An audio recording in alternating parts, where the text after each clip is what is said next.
In recent years, China has undertaken an alarming expansion of its nuclear arsenal. With tensions between the US and China at an all-time high, the threat of nuclear war is increasingly likely between the two great powers. But how would such a war play out? And could there be a winner in such a conflict? The first step in analyzing a nuclear war between these two powers is to set the stage. While the US and China have multiple areas where their interests clash, there's only one widely acknowledged crisis point between the two nations: Taiwan. The island democracy sits right offshore mainland China and has for decades resisted any ambitions by the Chinese to reunify it by force. The difficult Taiwan Strait is itself a barrier to invasion, with only 2 short windows throughout the year that tides are favorable for an invasion. Taiwan's own geography also makes invasion difficult, with just over a dozen suitable landing sites for a Chinese assault. The beaches themselves have been heavily booby-trapped, with in some cases pipes that run under the water and are set up to release oil which could then be set ablaze, incinerating Chinese troops in their landing craft as they make landfall. Taiwan's also been trained to reinforce its coastal defense sites rapidly and has the advantage of an invasion being loudly broadcast months in advance. As China builds up its forces, anti-ship missiles fired from mobile launchers can reach out and damage or sink Chinese ships on their way across the strait. If they manage to land, Chinese troops would face combat in some of the most densely urban terrain on the planet, with mountains cutting the island in half and making natural defensive choke points. It's not just an uphill battle, it's an uphill battle while you're being shot at the entire way. But for the first time in history, China may finally be capable of pulling such an invasion off. The United States is not treaty-bound to defend Taiwan, but it would inevitably do so anyway, no matter what the campaign rhetoric or political party might shout. Taiwan sits at the center of the first island chain containment strategy, which since the end of World War II has contained communist powers in Asia, first the Soviets and now the Chinese. Breaking this defensive line would allow China unfettered access to the Pacific and beyond, putting the US Navy at a significant disadvantage in the region and allowing China to threaten US global trade. And then there are the microchips. An invasion would cause a disastrous shortage of advanced microchips needed for modern economies to run. Still, these facilities aren't sabotaged or destroyed. China's seizure of Taiwan's microchip factories would leave it in control of most of the world's supply of advanced microchips. This would in effect allow China to bully any nation in the world into doing its will, including the United States. Failure to comply would result in a trade embargo and a crippling economic downturn. The supply shortages from COVID were but a hint of the tip of the iceberg, indicating what Chinese trade embargoes would do to the global economy. Would this regional conflict seriously put the US and China on the path to nuclear doom, though? It's more possible than you might think. In a war with China, the United States is projected to win in all but the most pessimistic of scenarios, and this hinges entirely on Japan and the Philippines denying the US the use of their territory to launch a military response from. A scenario that is incredibly implausible, given how invested both Japan and the Philippines are in countering Chinese aggression. In its pursuit of victory, the US has 2 specific goals. An American victory would aim to deliver a resounding defeat to China, which would prevent any Chinese aggression for decades to come, to ensure the US has time to rebuild and evolve its capabilities. To achieve this, the US is committed to destroying the Chinese Navy almost entirely, along with most of the Chinese air forces. The third goal the US would push for, but not be a requirement for victory, would be the toppling of the Chinese Communist Party.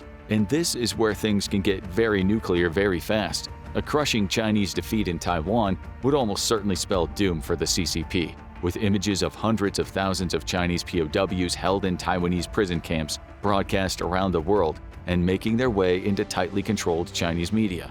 The societal backlash would likely be fatal for the CCP, which is why the CCP may be motivated to go nuclear early. This potential for nuclear escalation underscores the urgency of the ongoing debate over nuclear arsenals and policies, as highlighted by recent remarks from both US and Chinese officials. Given the complexity of this, it's important to know the context around how the news is being presented to you. And that's why I'm working with Ground News again for this video. Take a look at this story I found on China urging the US to reflect on its nuclear arms policy. Ground News found 40 articles covering this, coming from sources around the world, like the governments of Russia and China. 2 of the countries the US is considering deploying more nuclear weapons to deter. Since it shows you news from sources that come from around the entire world, you end up with a different perspective you might never have considered. I appreciate that they provide these visual breakdowns of a source's political bias, how credible their reporting is, and even who funds them so we can see how each of these factors influence their reporting. Here at the Infographics Show, we genuinely love ground news and use the app and website all the time while researching to make sure that our sources are as factual and unbiased as possible, or that we're at least aware of what biases might exist. Ground News even goes out of their way to show what's being underreported in the media on any given topic with their blind spot feature, like China, Russia, or even Taiwan. I encourage you to go check it out at ground.news/info. You can subscribe for 40% off the same Vantage plan I use for unlimited access. Subscribing not only gives you access to all the world's news in one place, it also supports my work. Thank you, Ground News. Currently, China has enough long-range firepower to shut down American bases in Japan and Guam for weeks, maybe even months. It's doubtful China would also strike at South Korean bases, as South Korea would likely prohibit the U.S. from launching combat operations on its soil against China. South Korea is no friend to China, but China has the ultimate trump card against South Korea, North Korea. The simple threat of letting Kim off his leash would be enough to ensure the South and its territory remains neutral. However, China's impressive supply of long-range missiles will in fact run out, and pretty soon after hostilities start. Unlike combat aircraft, China's People's Liberation Army rocket force is a single-use item. Once a missile's been fired at an American runway, it's gone forever. Thus, a mass attack may shut down some of the U.S.'s most important regional bases for weeks, possibly months, but they can and would be repaired. American crews can already repair a cratered runway in a matter of hours. Thus, to keep facilities shut down, China would have to launch attacks against them routinely, something it would quickly lose the ability to do. But there's a more long-term solution, and that's the use of weapons of mass destruction. Guam is the linchpin of the American Pacific power. From here, the U.S. projects power across all the Western Pacific, and its naval installations can handle everything from aircraft carriers to submarines. Its runways are large enough for even the U.S.'s biggest bombers, the B-52. And with the help of tankers, long-range strategic aircraft could even reach China's shores and deeper inland. Guam's medical and repair facilities would be crucial to any war in the Pacific, as losses from Chinese attacks mount, and ships, sailors, and airmen need to be pulled back for treatment. Shut down Guam, and despite the U.S.'s network of allied bases across the Pacific, you create a significant bottleneck for the U.S. military, exactly the type of advantage China needs to secure victory in Taiwan before the U.S. can fully respond. The use of a weapon of mass destruction against Guam would achieve precisely this effect. A regular nuclear weapon would be bad enough, causing catastrophic damage that might shut Guam down for as much as a year. However, another class of nuclear weapons is far better suited for the task. Known as enhanced radiation weapons, these bombs are perfectly suited for long-term area denial, causing not just destruction on the ground, but irradiating the surrounding countryside. Also known as salted bombs after the term salt the earth, which was an ancient practice to prevent farmlands from being usable by an enemy, these weapons are part of what's called radiological warfare. Never practiced in real life, the concept has been proposed at least twice. Once during the Korean War, when American General Douglas MacArthur proposed using nuclear fallout to create a border that would keep the Chinese out, and again in 2012, when British politician John William Gilbert proposed that salted weapons could be used in the mountains of Afghanistan to create a barrier that would prevent infiltration of militants from Pakistan into the country. Salted weapons differ from other ERWs like neutron bombs in their area of denial use. For instance, during the Cold War, the U.S. created neutron bombs that would cause relatively little damage to the countryside, but emit high amounts of radiation meant to kill Soviet tank crews and thus break up their massive armored assaults. However, a salted weapon would make the land completely inhospitable to life for a very long time. In this regard, a salted nuclear attack on Guam or another key American facility becomes an incredibly attractive option for Chinese military planners facing an inevitable onslaught of U.S. firepower. China already has the experience to create these weapons, having tested a neutron bomb in the past. While there's no indication China has any salted bombs today, creating one would not be difficult. A standard neutron bomb could be turned into a salted bomb simply by encasing it in a thick shell of neutron-activated material and then exploding directly on the surface. Typically, nuclear weapons explode several hundred meters above their target to maximize explosive power. as a ground burst would lead to much of the energy being absorbed by terrain and structures. Air bursts also benefit from sending most of their radiation up into space or the upper atmosphere. However, a ground burst would vaporize millions of tons of soil and irradiate it, casting it across a wide area. A single salted bomb could be enough to shut down Guam until a massive, extremely expensive cleanup effort could be undertaken. Yet, China knows that the United States would inevitably respond. So clearly, any worries about a nuclear war between the two powers are overblown, and we're just trying to get clicks, right? Not quite. As stated earlier, the CCP's very survival would be at stake in any war against the US, and if the tide turns overwhelmingly and decisively against China, pure desperation could see China willing to trade a few nuclear blows to ensure victory. The advantage that China has here is that it knows it's dealing with a rational actor, the United States, and has a global responsibility that rogue nations such as Russia do not. Thus, China can be confident that in any response, the US would be proportional if punishing. There is the possibility then that China could gamble that losing a military facility of its own would be worth the devastating strategic blow that losing Guam would be to America. Except the US is unlikely to engage in tit-for-tat, which would only encourage further similarly cold-blooded calculations on the future use of nuclear weapons. Instead, the US would want to send an overwhelming message that the use of nuclear weapons is never worth the cost. Rather than hitting a single Chinese facility, the US would likely opt for a 2-to-1 exchange, dealing 2 nuclear blows to China's 1. At this point, the room for significant miscalculations makes doomsday extremely possible. Could the CCP stomach losing 2 major military bases for 1 American?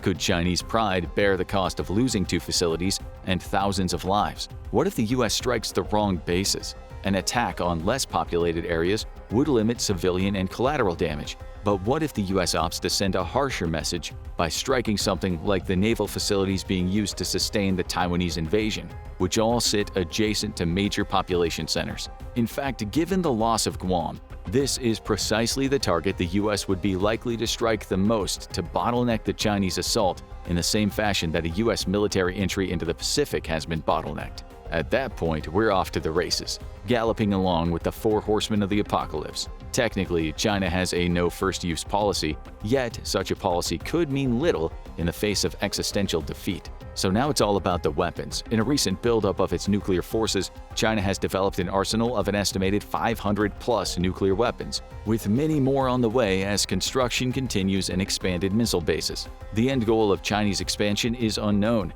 but it could be aiming to reach a goal similar to the US's 3,700 active nuclear weapons. This isn't just a matter of deterring an attack on itself, the stated goal of any nation's nuclear arsenal, but rather matching the United States pound for pound would further legitimize China's rise to an international power. In a full-blooded exchange between the two states, not all these weapons would be used, though.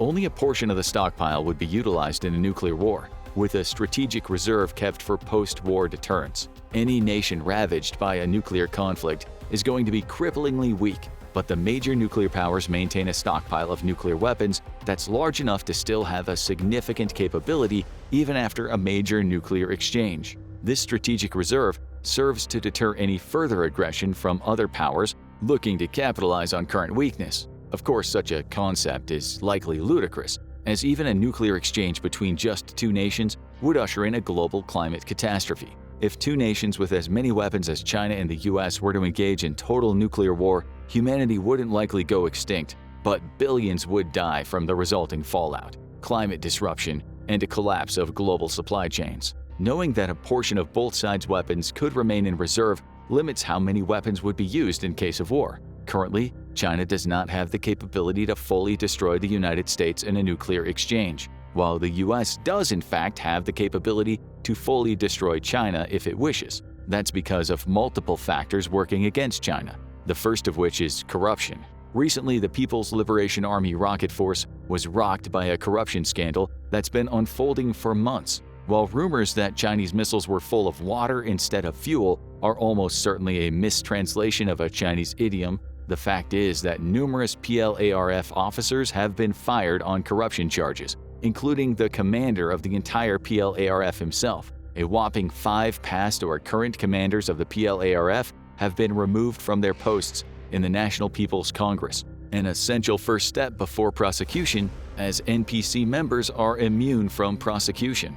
And it's not just the PLARF officers being jailed, it's also aerospace executives related to the PLARF. In March 2023, China's Minister of Defense was forced to resign. He too was a former PLARF commander and hasn't been heard from since. A former PLARF deputy and head of the 3rd Department, China's former equivalent to the US's National Security Agency, was found dead after a very sudden and unexpected illness. Unlike Russia, in China, when you become publicly disgraced, you don't fall out of a window. Instead, you develop an extremely rapid form of immediately lethal cancer. What does this corruption have to do with China's nuclear weapons? Well, US intelligence reports that some of the silos for China's missiles don't work correctly due to graft. In 2015, a study by Charney Research showed that 35% of all firms in China reported having to bribe Chinese officials with bribes or gifts. In 2023, China ranked 76 out of 180 countries in Transparency.org's International Corruption Index.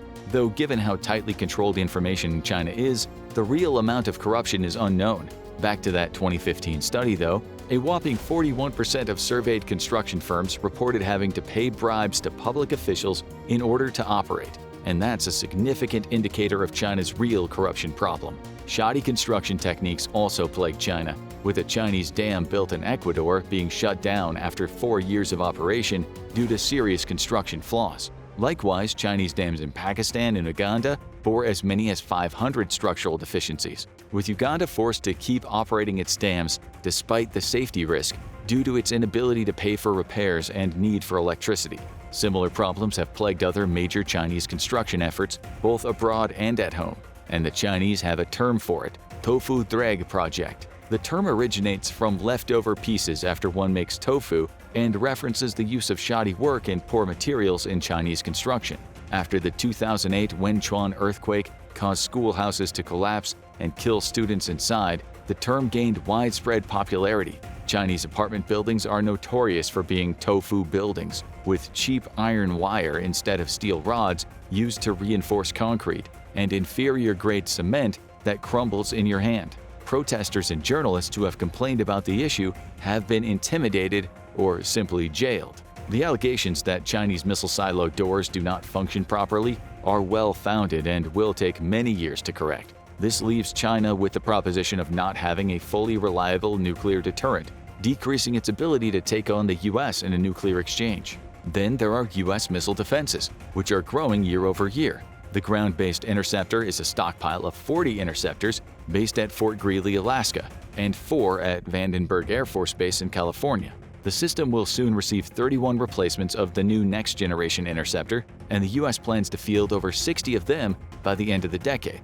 However, the GBI program is controversial, to say the least. During testing, GBIs had numerous intercept failures, with only 4 out of 7 tests being successful. And even then, there are allegations that GBIs were never tested against realistic threats. Realistic threats would use countermeasures to confuse any incoming interceptors, and it's unknown if GBIs can intercept a missile before it releases a payload of independently targeting warheads, significantly cutting down its efficacy. The GBI system is best used as a defense against a rogue state, such as North Korea, rather than to be relied on as a solid missile defense in case of atomic war. However, there's also America's fleet of Aegis vessels, which feature the Aegis BMD, or Ballistic Missile Defense System. This allows U.S. Aegis vessels to intercept ballistic missiles during the mid-course phase using standard missile interceptors. Unlike GBI, Aegis BMD has a high degree of confidence, but it's limited by vessel and missile availability. Defending vessels would also have to be in the right geographic position to actually intercept Chinese missiles, and given the conventional ballistic missile threat in the Pacific, it's unknown how many would be on hand to defend the homeland in case of a sudden nuclear exchange. Other systems such as the Patriot and THAAD can also help defend the homeland, but are of limited availability given the need to protect many overseas U.S. installations from the ever-increasing missile threat they face. All in all, though, once Chinese corruption and U.S. missile defenses are calculated, perhaps anywhere from 25% to 50% of Chinese missiles might be intercepted or simply fail to leave their silos. That's still not good news for most of America. For both nations, the first targets to be struck would be their missile fields. The hope would be to strike before more missiles can be fired, and both nations have widely dispersed their missile fields to make this more difficult to achieve. Inadvertently, though, these massive missile fields also serve as nuclear sponges, absorbing attacks that might have been leveraged elsewhere.